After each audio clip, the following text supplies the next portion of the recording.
이돈 아코기 라이닝한기 saktamse huji akoina saktam amma thammena khallo laininghangi laininghangi saktam thambasida koyet hapasiga haptabasiga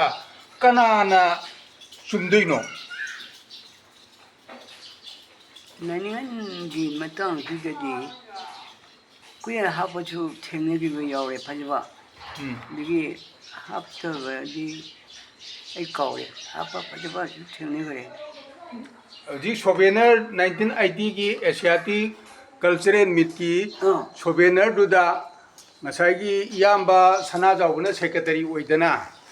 अदुदा हौने संगद चिठी पीएबाको हौने संगने चिठी हल्लकपदो हल्लकप येलोमेन इब चिठी दो एवंद लेबा लाइनिंगन दी सक्तम यारमदे हाइदना येलोमे की चिठी दो एवंद लेबा हौने संगी अहन ट्राइन थोइना हल्लकप चिठी दो एवंद लेबको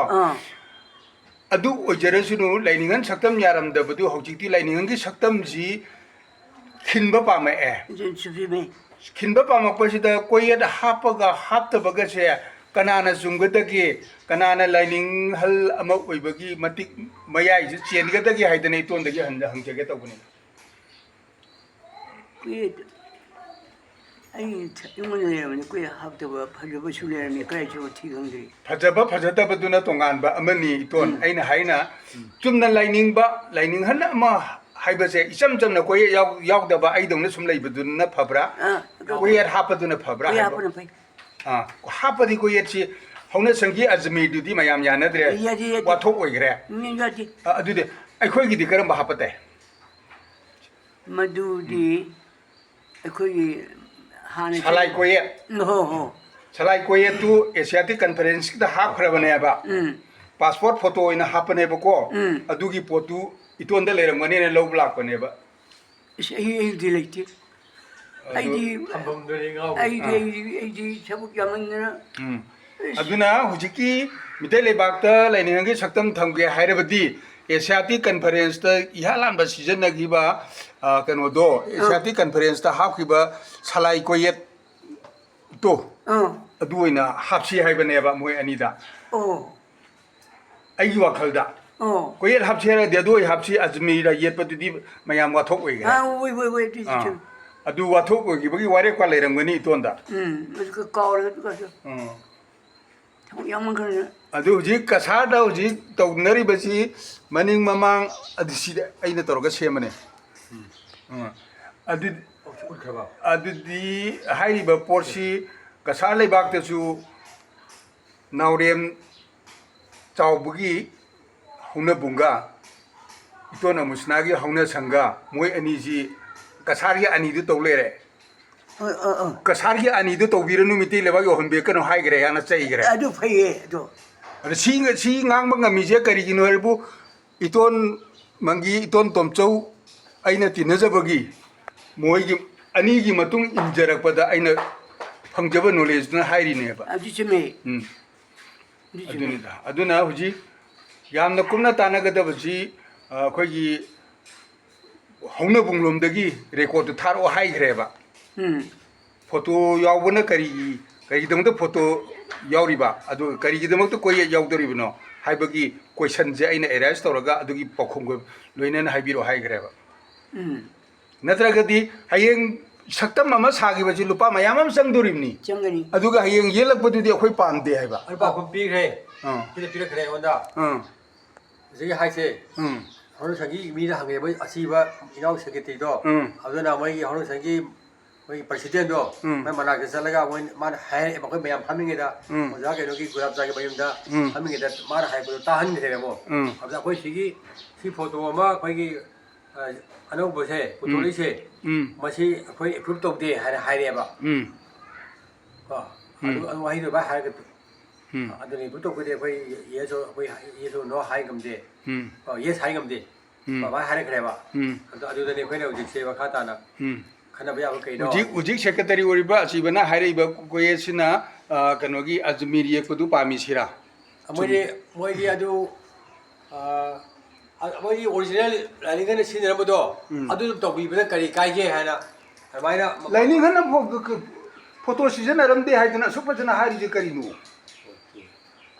ꯂꯥꯏꯅꯤꯡ ꯐꯣꯇꯣ ꯌꯥꯔꯝꯗꯦ ꯍꯥꯏꯕꯒꯤ ꯏꯕꯤꯗꯦꯟꯁ ꯑꯩꯅ ꯍꯥꯏꯈ꯭ꯔꯕꯅꯦ ꯑꯁꯤꯕ ꯃꯁꯥꯗꯁꯨ ꯑꯃꯨꯇꯣꯝꯕꯤꯗꯨꯁꯨ ꯍꯥꯏꯈ꯭ꯔꯕꯅꯦꯕ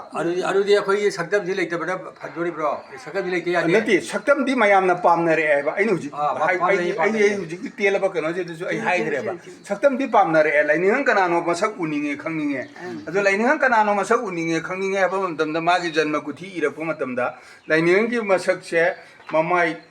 ꯁꯥꯡꯇꯛ ꯇꯧꯏ ꯀꯨꯂꯩ ꯀꯨꯆꯨꯅꯤ ꯃꯥꯅ ꯏꯊꯣꯔꯛꯄ ꯋꯥꯔꯦꯡꯁꯨ ꯁꯩꯔꯦꯡꯗꯧꯅ ꯊꯣꯛꯂꯤ ꯍꯥꯏꯌꯦꯕ 마기 전마 구티다. 아코이데 세대 MU 센티너리 혼다 방토키바 나자보 세대 이톤기 세대 윰지다 제넨 세크레터리 하빠가 방토키부도 아픔바 라이닝은 인싱 토랑루키 제넨 세크레터리 하빠가 나자다 신르가 방토키부 토럼도 아두다 퐁바 소베너도 치들 레이브로. 아주 강그리고. 아두기 포트지수 야오기버네바. 방점. 아두네 얌 파자바 포트 오예바세 수구마바 얌 칭치 ꯑꯩꯈꯣꯏ ꯍꯧꯖꯤꯛ ꯑꯍꯟꯁꯨ ꯁꯤ ꯃꯦꯃꯣꯔꯤ ꯋꯥꯠꯁꯜꯂꯛꯑꯦ ꯍꯧꯖꯤꯛ ꯂꯥꯏꯕꯛꯁꯤ ꯌꯥꯝ ꯊꯤꯔꯛꯑꯕꯅꯤ ꯌꯦꯡꯉꯣ ꯑꯍꯟꯗꯤ ꯂꯥꯏꯔꯅ ꯑꯩꯐꯥꯎ ꯍꯦꯛ ꯀꯥꯎꯔꯤꯕꯅꯦ ꯀꯥꯔꯜ ꯃꯥꯔꯛꯁꯀꯤ ꯂꯥꯏꯔꯤꯛ ꯃꯃꯤꯡꯗꯨ ꯑꯩ ꯍꯧꯖꯤꯛ ꯀꯥꯎꯗꯅ ꯏꯇꯣꯟꯗ ꯍꯪꯉꯤꯗꯨꯅꯦꯕ ꯌꯦꯡꯉꯣ ꯇꯣꯂꯦꯟ ꯁꯅꯥ ꯑꯗꯨꯅ 1980ꯗ ꯄꯥꯡꯊꯣꯛꯈꯤꯕ ꯊꯧꯔꯝꯗꯨ ꯌꯥꯝ ꯐꯖꯕꯅꯦꯕ ꯌꯥꯝ ꯐꯖꯕꯅꯤ ꯐꯖꯕ ꯊꯧꯔꯝꯗꯨ ꯍꯦꯛꯇ ꯚꯥꯏꯔꯦꯜ ꯆꯠꯈ꯭ꯔꯕꯅꯦꯕ ꯅꯪꯒꯤꯁꯦ ꯋꯥꯡꯅꯤꯡꯉꯦ